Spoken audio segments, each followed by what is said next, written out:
Hello प्यारे बच्चों GOC के रिवीजन में हम लोग सारे के सारे इफेक्ट्स पढ़ चुके हैं। कौन कौन सा inductive effect, resonance, hyper conjugation and resonance का ही पार्ट मेसोमेरिक इफेक्ट, साथ में उसकी एप्लीकेशन के अंदर सारे के सारे intermediate free radical, carbocation and carbanion को हम पढ़ चुके हैं, जो कि मेजर इंटरमीडिएट है। No doubt nitrene and benzene है, उनकी केमिकल रिएक्शंस में ही हम पढ़ेंगे, यहाँ पर उसके बारे में नहीं पढ़ेंगे।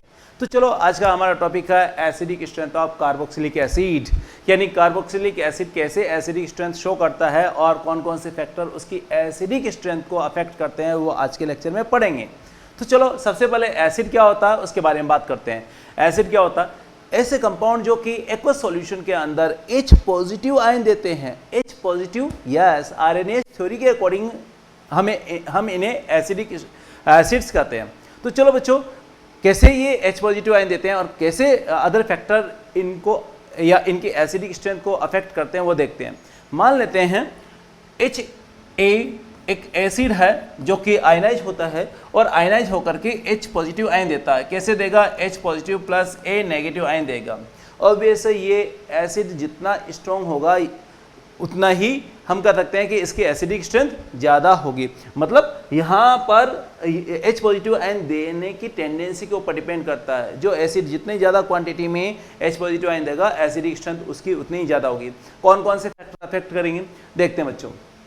अगर मान लेते हैं ये वाला एसिड है, ये स्ट्रॉन्ग एसिड है, तो डेफिनेटली ये जल्दी से आयनाइज होगा, H पॉजिटिव ज़्यादा देगा, A नेगेटिव भी ज़्यादा बनेगा। H पॉजिटिव ज़्यादा देगा मतलब क्या होगा? उसकी एसिडिक स्ट्रेंथ ज़्यादा होगी, pH उसकी कम होगी। What it? तो इसका मतलब क्या होगा? मैं ऐसे कह सकता हूँ कि H पॉजिटिव आयन तो सारे के सारे एसिड देंगे, लेकिन एक कॉमन फैक्टर या मैं कहूँगा जो इंपॉर्टेंट फैक्टर है वो ये है कि यहाँ पर ये वाला एसिड A नेगेटिव आयन दे रहा और दूसरे भी डिफरेंट टाइप के एनाइन देंगे। कॉमन चीज़ है H पॉजिटिव आयन सारे के सारे एसिड देंगे, लेकिन डिफरेंट चीज़ है कि सारे के सारे एसिड डिफरेंट एनाइंस देंगे। मतलब एसिडिक स्ट्रेंथ कहीं न कहीं इन एनाइन की स्टेबिलिटी के ऊपर डिपेंड करती है। मान लेते हैं कि ये वाला जो एसिड है वो स्ट्रॉन्ग है, स्ट्रॉन्ग होगा तो ज़्यादा H पॉजिटिव आयन देगा और ज़्यादा A नेगेटिव आयन भी देगा। अब A नेगेटिव आयन ज़्यादा देगा, इसका मतलब क्या होगा? ये A नेगेटिव आयन होगा वो ज़्यादा स्टेबल भी होना चाहिए, क्योंकि अगर कम स्टेबल होगा तो ये H positive A negative ion H positive ion के साथ में रिएक्शन करके बैकवर्ड में चला जाएगा, यानी H पॉजिटिव आयन की क्वांटिटी को कम कर देगा। मतलब कहीं न कहीं पर एसिडिक स्ट्रेंथ है इसकी स्टेबिलिटी के ऊपर डिपेंड करती है। ठीक है, यानी ज़्यादा स्ट्रोंगर एसिड है उसका एनाइन होगा वो क्या होगा? ज़्यादा स्टेबल होगा, और वीकर एसिड होगा उसका एनाइन होगा वो कम स्टेबल होगा। तो यहाँ पर देखिए बच्चों, मैं ऐसा कह सकता हूँ एक आयनाइजेशन कांस्टेंट हम यूज में लेते हैं एसिड का Ka क्या होगा? एसिड का आयनाइजेशन कांस्टेंट। इसकी वैल्यू क्या होती है? आयनिक इक्विलिब्रियम में आप लोगों ने पढ़ा होगा कि Ka is equal to concentration of products, ठीक है, या मैं कहूँगा product of concentration of product divide by concentration of reactant, ये हम कह सकते हैं। तो यहाँ पर H positive and A negative ion है, इसकी कंसंट्रेशन का प्रोडक्ट हमने लिखा, यहाँ पर रेक्टेंट HA है यानी एक ही है, तो ऐसी सिचुएशन में आप लिख सकते हो डिवाइड बाय HA। यस, अगर स्ट्रॉन्ग एसिड होगा तो H पॉजिटिव A नेगेटिव की वैल्यू ज़्यादा, इन दोनों की वैल्यू ज़्यादा, तो इसका मतलब क्या होगा? HA जो होगा वो जल्दी से आयनाइज होगा, यानी इसकी क्वांटिटी कम होती जाएगी। ये हम इसको डिक्रीज करके लिखेंगे। इसका मतलब इन दोनों का रेशियो क्या होगा बच्चों? ज़्यादा होगा। इन दोनों का रेशियो ज़्यादा होगा मतलब स्ट्रॉन्ग एसिड का Ka भी ज़्यादा होगा, यानी एसिडिक स्ट्रेंथ होगी किसी भी कंपाउंड की वो डायरेक्टली प्रोपोर्शनल टू क्या होगा? पहला पॉइंट तो H पॉजिटिव आयन कंसंट्रेशन, सबसे पहला पॉइंट तो यही होगा ना कि H पॉजिटिव आयन ज़्यादा होगा तो एसिडिक स्ट्रेंथ ज़्यादा होगी। सेकेंड पॉइंट क्या होगा बच्चों? अगेन हम देखते हैं, यहाँ पर साइड में लिखूंगा, acidic strength is directly proportional to क्या होगा? इसके लिए Ka की वैल्यू भी ज़्यादा होगी, यस Ka होगा, ठीक है। और क्या होगा? एसिडिक स्ट्रेंथ एनाइन की स्टेबिलिटी के ऊपर भी डिपेंड करता है, तो एसिडिक स्ट्रेंथ इज अगेन मैं लिखूंगा directly proportional to stability of anion, yes stability of anion. आप लोगों ने देखा बच्चों एनायन को कौन कौन से फैक्टर स्टेबलाइज करते हैं? Minus minus minus, minus I minus H minus M factor है, वो क्या करेगा? एनायन की स्टेबिलिटी को बढ़ाएगा और इसलिए एसिडिक स्ट्रेंथ भी बढ़ जाएगी। तो चलो acidic strength directly proportional to stability of anion होगा, मतलब माइनस माइनस माइनस फैक्टर इसकी एसिडिक स्ट्रेंथ को बढ़ाएंगे भी सही। Minus I minus H minus M acidic strength को बढ़ाएंगे, inversely proportional to plus I plus H and plus M, ये वाला होगा। Got it? ये हो गया यहाँ पर। ओके बच्चों, यहाँ पर के ए लिखा है तो डेफिनेटली आप लोगों ने पढ़ा था कि पी के इक्वल टू माइनस लॉग के, या मैं कहूँगा पी के इक्वल टू लॉग 1/k, ऐसा आपने पढ़ा था। इसका मतलब एसिडिक स्ट्रेंथ होगी वो क्या होगी बच्चों? डायरेक्टली प्रोपोर्शनल टू आपका होगा 1/pKa, यानी Ka बढ़ेगा तो Pka कम होगा और Pka कम होगा तो एसिडिक स्ट्रेंथ बढ़ेगी। तो ये सारे के सारे फैक्टर्स होते हैं वो एसिडिक स्ट्रेंथ को क्या करते हैं? अफेक्ट करते हैं। चलो बच्चों आगे एग्जांपल्स लेते हैं इसके। एग्जांपल कौन कौन से? सबसे पहला एग्जांपल है एसिडिक एसिड है Agra, propanoic acid, butanoic acid,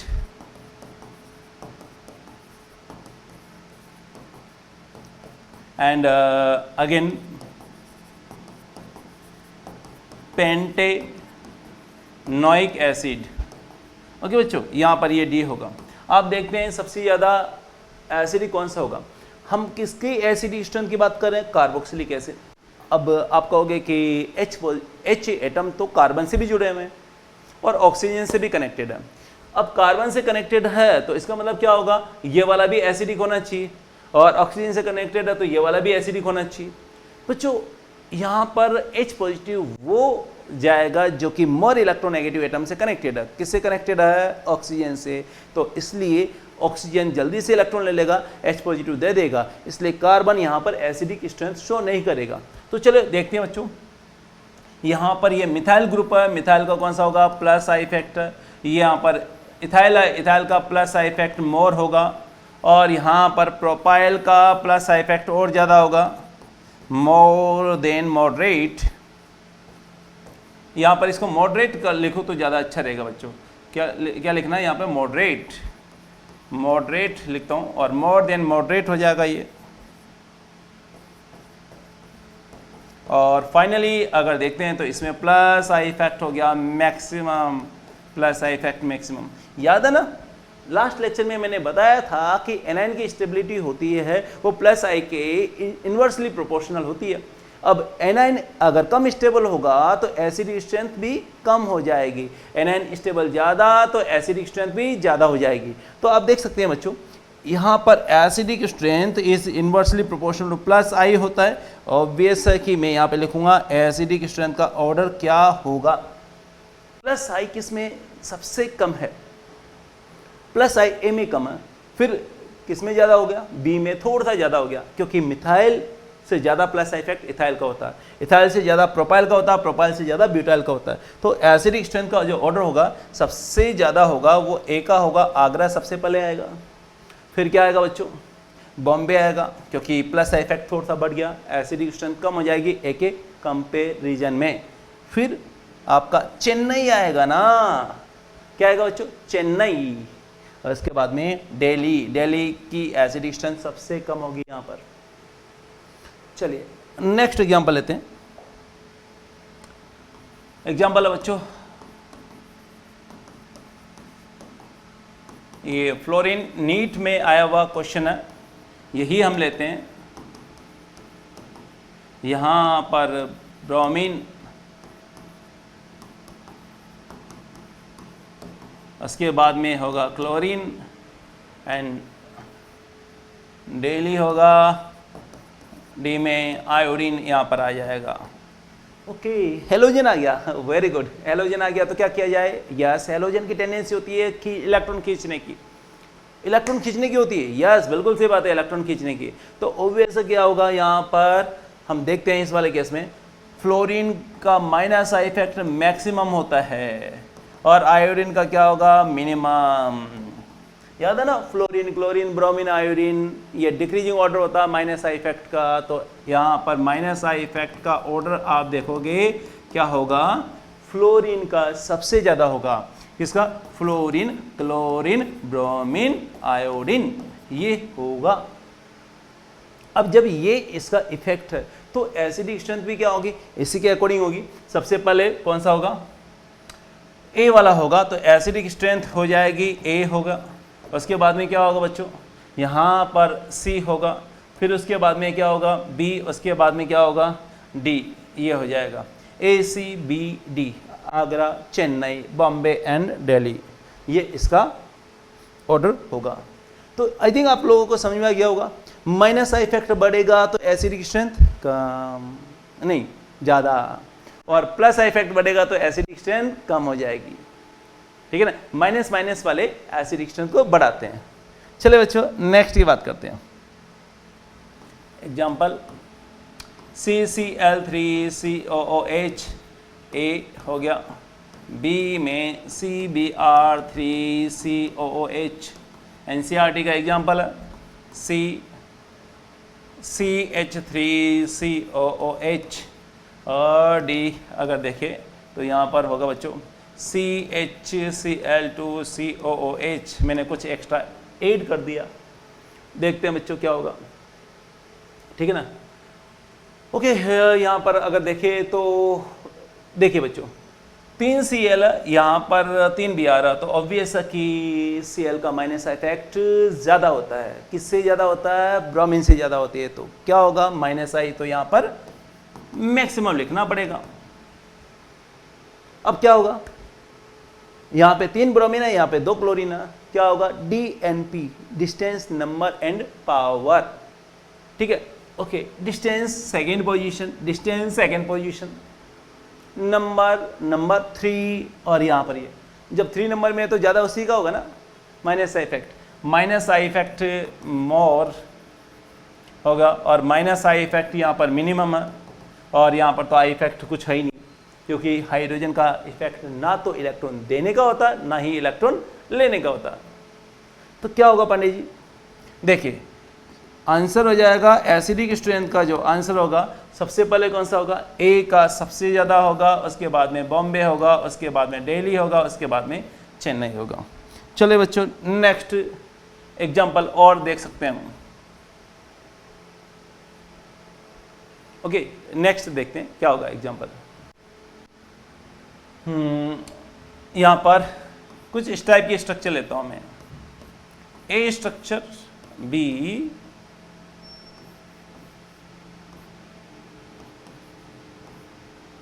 सी स्ट्रक्चर, इसमें हम लेते हैं,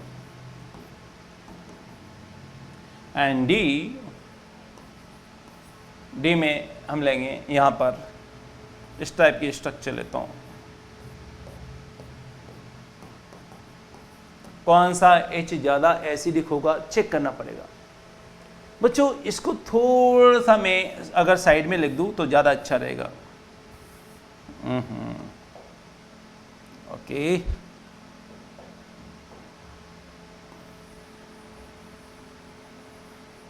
साइड में लिख दूंगा तो अच्छा रहेगा। कहाँ पर लिखना पड़ेगा, यहाँ पर लिख देता हूँ, चलो नीचे भी लिख देता हूँ, ज़्यादा अच्छा रहेगा। ओके, H ये वाला होगा, ये दिल्ली वाला नीचे लिख दिया। क्यों लिखा? क्योंकि एनाइन बनाना पड़ेगा। क्यों बनाना पड़ेगा? अभी थोड़ी देर पहले बोला था कि acidic strength is directly proportional to stability of anion, और जब स्टेबिलिटी ऑफ एनाइन होगी तो इसका मतलब एनाइन चेक करना पड़ेगा, क्योंकि यहाँ पर सभी में कार्बन है, ये H दे रहा है, यानी कार्बन से जुड़ा हुआ H ही एसिडिक स्ट्रेंथ की फॉर्म में बाहर जा रहा है। तो यहां पर देखो बच्चों, अगर ये H चला गया तो कार्बन पे नेगेटिव, कार्बन पे नेगेटिव, तो इसका मतलब क्या होगा, इस टाइप से यहां पर ये कार्बेनाइन बनेगा। Okay, negative charge.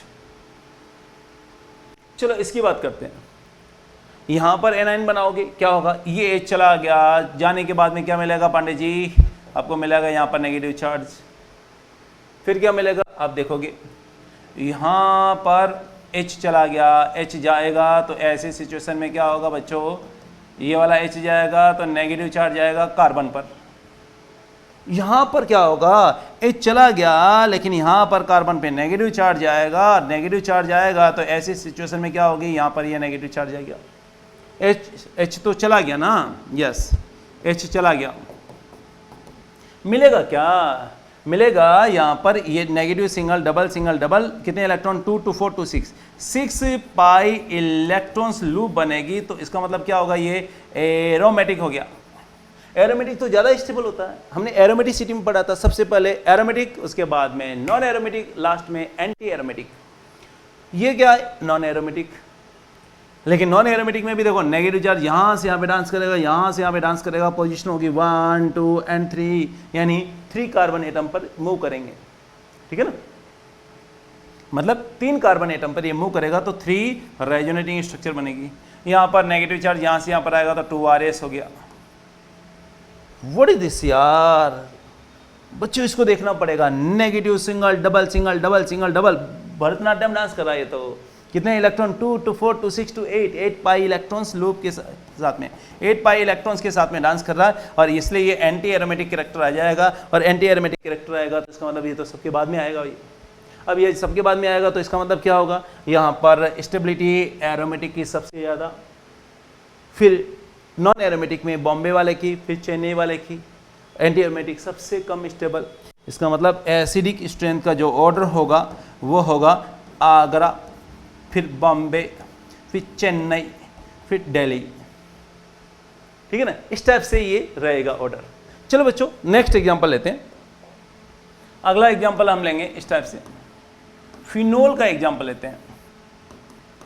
ये है आपका फिनोल, ए नाइट्रो ग्रुप लगा दिया तो ऑर्थो नाइट्रोफिनोल बन जाएगा, ऑर्थो नाइट्रोफिनोल। बी सी में Meta nitrophenol, Meta nitrophenol, yes. And D के अंदर होगा पेरा नाइट्रोफिनोल, क्या होगा, OH यहाँ पर ये NO2 पेरा नाइट्रोफिनोल। नाइट्रो ग्रुप का -M इफेक्ट होता है तो यहाँ पर हम शो कर सकते हैं। होता क्या है देखिए बच्चों, यहाँ पर फिनोल में तो कुछ नहीं है, अदर ग्रुप तो यहाँ पे नाइट्रो प्रेजेंट है। आप देख सकते हैं बच्चों कि यहाँ पर नाइट्रो जो ग्रुप है, ये नाइट्रो ग्रुप है, क्या करेगा, इसका -M इफेक्ट तो शो करेगा, -M भी होगा, -I मैक्सिमम भी होगा। मेटा पर रेजोनेंस कभी नहीं होता, -I इफेक्ट होगा, M इफेक्ट 0 होगा। पेरा पर -I इफेक्ट मिनिमम होगा और -M इफेक्ट होगा। ये डिस्टेंस के ऊपर डिपेंड ही नहीं करता, ये तो M इफेक्ट तो, यानी यहाँ पर जो M इफेक्ट होगा वो लगेगा तो सही, नो डाउट उतना ही लगेगा जितना यहाँ पर है, डिफरेंस है I इफेक्ट में। अगर ये देखते हैं तो एसिडिक स्ट्रेंथ का ऑर्डर क्या होना चाहिए, एसिडिक स्ट्रेंथ का ऑर्डर में बॉम्बे सबसे पहले आएगा, उसके बाद में दिल्ली आएगा, फिर क्या आएगा, चेन्नई, उसके बाद में आगरा। यह आंसर होना चाहिए, लेकिन यह आंसर तो बिल्कुल गलत है। क्यों गलत है, क्योंकि फिनोल में प्रेजेंट है OH ग्रुप। क्या प्रेजेंट है बच्चों, ये OH ग्रुप, और OH है, ये H जो है एसिडिक स्ट्रेंथ शो करता है। H जाएगा तभी तो एसिडिक स्ट्रेंथ शो करेगा। नॉर्मली दिखने में तो ऐसा लग रहा है कि ये एसिडिक स्ट्रेंथ शो करेगा, लेकिन होगा क्या कि ये OH ग्रुप का जो H है ये O के साथ में H बॉन्डिंग बना लेता है। अब H बॉन्डिंग बना लिया, इसने बॉन्ड बना लिया, अब H बॉन्ड बना लिया तो ये O एंड O के बीच में ये वाला H ट्रैप हो गया, मतलब बाहर नहीं निकल सकता आसानी से बाहर नहीं निकलेगा तो H पॉजिटिव के आयन की फॉर्म में, H पॉजिटिव आयन की फॉर्म में बाहर नहीं जा पाएगा, यानी एसिडिक स्ट्रेंथ प्रॉपर वे में शो नहीं कर पाता। चूंकि एसिडिक स्ट्रेंथ क्या होगी, वीक होती है, sorry H bonding weaker bond होता है, H बॉन्डिंग वीकर बॉन्ड होता है, तो इसलिए यहाँ पर इसकी एसिडिक स्ट्रेंथ जो कि इसके नहीं जाने की टेंडेंसी है वो थोड़ी सी होती है, यानी H बॉन्डिंग की वजह से इसकी एसिडिक स्ट्रेंथ कम तो होती है, लेकिन पेरा वाले से ही कम हो पाती है, मेटा वाले से कम नहीं हो पाती। मतलब मेटा वाले से ज़्यादा ही रहेगी, मेटा वाले से कम नहीं हो पाती। तो इसलिए यहाँ पर ये दोनों आपस में अपनी पोजीशन चेंज कर लेते हैं। थोड़ी सी एसिडिक स्ट्रेंथ कम हो जाएगी H बॉन्डिंग की वजह से। तो acidic strength is equal to क्या होगा, दिल्ली का पहले आएगा, फिर बॉम्बे का आएगा, फिर आपका चेन्नई, उसके बाद में आगरा, ऐसा होगा। ओके बच्चों, तो इसलिए इंट्रामोलिकुलर जब कभी भी ट्रैप हो जाता है, इस टाइप से चिलेट लाइक स्ट्रक्चर में H ट्रैप हो गया, यानी जाने वाला ही ट्रैप हो गया, तो एसिडिक स्ट्रेंथ कम हो जाती है। और H जाने के बाद में अगर H बॉन्डिंग बनती है तो ऐसे में एसिडिक स्ट्रेंथ बढ़ जाती है, क्योंकि चला गया ना, और जाने के बाद में जो एनाइन बनता है उसकी स्टेबिलिटी बढ़ जाती है इंट्रामोलिकुलर H बॉन्डिंग से। तो रिपीट करूंगा, अगर मान लीजिए कि जाने वाला H है, H बॉन्डिंग में इंक्लूडेड है, तो एसिडिक स्ट्रेंथ कम होगी। और अगर जाने के बाद में, यानी H पॉजिटिव जाने के बाद में H बॉन्डिंग बनती है एनाइन में, तो एसिडिक स्ट्रेंथ बढ़ जाएगी। नेक्स्ट एग्जांपल, ओके भाई, कार्बोक्सिलिक एसिड में देखते हैं हम। कार्बोक्सिलिक एसिड में देखो यहां पर COOH CH3, ऑर्थो पोजीशन पर ये रहेगा भाई C डबल बॉन्ड OOH, यहाँ पर CH3, मेटा पर CH3 आ गया, फिर पेरा पर आ गया, और अब तो क्या कहाँ पर आया, COOH, C और ये D। बात करें स्टार्ट, यस स्टार्ट करते हैं। ये अगर H पॉजिटिव देता है तो क्या होगा, देगा तो एसिडिक स्ट्रेंथ जो होगा शो करेगा, लेकिन क्या होगा, ऑर्थो पोजीशन पर CH3 ग्रुप प्रेजेंट है। CH3 बड़ा ग्रुप है, बड़ा ग्रुप होने की वजह से SIR इफेक्ट लगेगा, और SIR इफेक्ट लगने की वजह से इसका प्लेन है चेंज हो जाएगा, यानी ये OH नीचे की तरफ आ गया, और ये जो होगा O है, ये ऊपर की तरफ चला गया। ठीक है बच्चों, तो इस टाइप से ये नॉन प्लेनर होता है, यानी मैं ऐसा कर सकता हूं कि इस ग्रुप की क्राउडिंग की वजह से ये बेंजीन अपना पाई बॉन्ड के इलेक्ट्रॉन दे ही नहीं पाता या कम दे पाता है, और जब ये दे नहीं पाएगा तो इसका मतलब ये जब प्लस M बेंजीन अपने इलेक्ट्रॉन नहीं दे पाएगा तो इसका प्लस M, बेंजीन का प्लस M डिक्रीज हो जाएगा, और जब कभी भी प्लस M डिक्रीज होगा तो बच्चों एनाइन की स्टेबिलिटी बढ़ जाती है। यानी कार्बोक्सिलिक एसिड की एसिडिक स्ट्रेंथ बेंजीन कम कर रहा था, लेकिन इस ग्रुप के क्राउडिंग की वजह से, SIR की वजह से क्या होगा, ये इलेक्ट्रॉन नहीं दे पाता, बेंजीन इलेक्ट्रॉन नहीं दे पाता, यानी एनाइन की स्टेबिलिटी बढ़ जाती है। तो SIR लगेगा, SIR की वजह से एसिडिक स्ट्रेंथ बढ़ जाती है। सर इफेक्ट जहां पर भी होगा वहां पर स्ट्रेंथ बढ़ा देता है।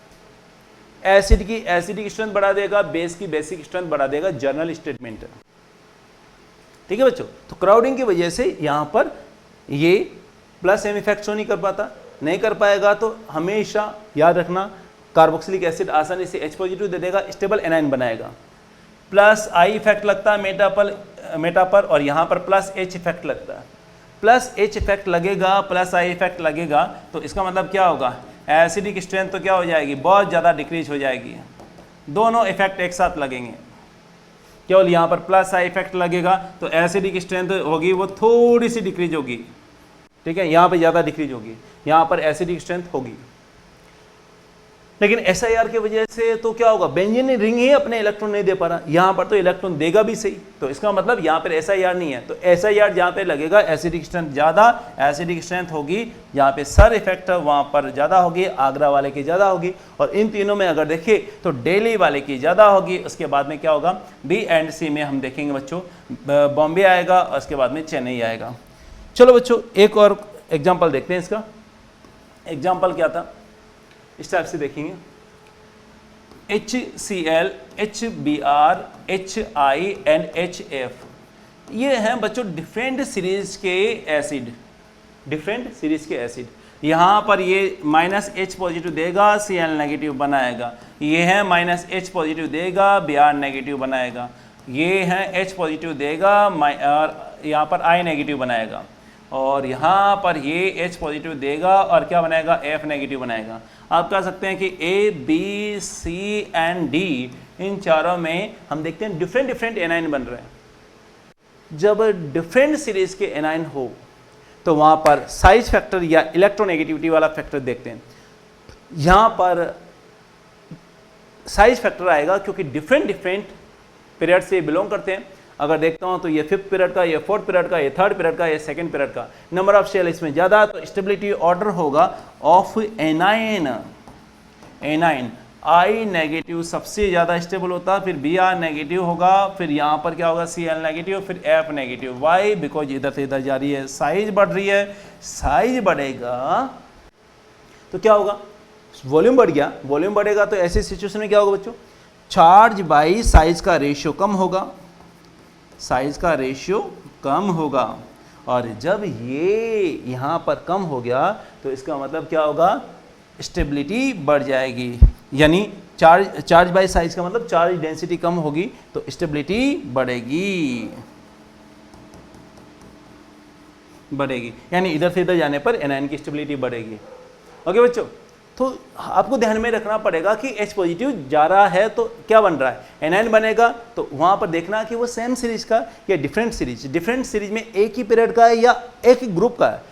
ग्रुप का होगा तो डेफिनेटली साइज फैक्टर, एक ही पीरियड का होगा तो EN बढ़ेगी तो एसिडिक स्ट्रेंथ बढ़ेगी। इस तरह से बच्चों आप इनका आंसर दे सकते हैं। अगर आपने यहाँ तक वीडियो देखा है तो इसका मतलब लास्ट एंड फाइनल हम बात करेंगे एसिडिक स्ट्रेंथ की। एसिडिक स्ट्रेंथ क्या होगा बच्चों? सबसे ज़्यादा एसिडिक होगा C, उसके बाद में B, उसके बाद में A, उसके बाद में D। तो बच्चों वीडियो में हमने आज का लेक्चर कंप्लीट किया। बच्चों इस तरह से आगे के वीडियो और मैं डालता रहूँगा। आप लाइक कीजिए, शेयर कीजिए और कमेंट में अपने, या मैं कहूँगा आपके जो है सजेशंस चाहिए, यानी आप कमेंट बॉक्स के अंदर अपने सजेशंस दे सकते हैं। तब तक के लिए आप स्टडी शेयर के साथ में जुड़े रहिए। Thank you.